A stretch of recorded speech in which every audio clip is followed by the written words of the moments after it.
हंसता है, कोई हमें कुछ बोलता है, हमारे भाव दिखाने की कोशिश करता है जो उज्जवल नहीं है, तो हम क्या करते हैं?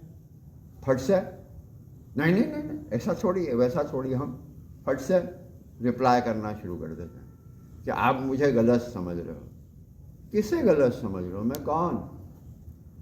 मैं तो मुक्त हूं ना, मैं तो शुद्ध हूं ना। जब हमें ये लगता है कि मुझे गलत समझ रहे हो, वहां से छल कपट शुरू हो जाता है। और ये छल कपट कहां से आता है? मानसिक बल दीजिए, क्योंकि ये जो है ये उसको कंट्रोल कर सकता है। क्योंकि जब तक ये आत्मा शुद्ध नहीं होगी तब तक भाव शुद्ध नहीं होंगे।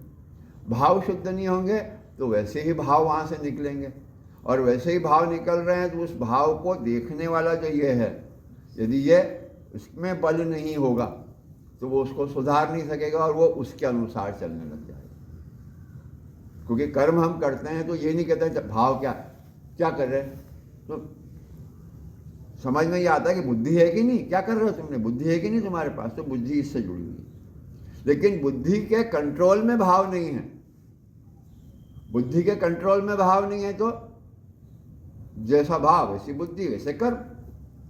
तो बुद्धि को जागृत करने के लिए कह रहे हैं बल दीजिए, उसे शक्तिशाली बनाइए, ताकि वो हमारे भावों को भी शुद्ध करने में मदद करे और देख सके कि भाव कैसे हैं।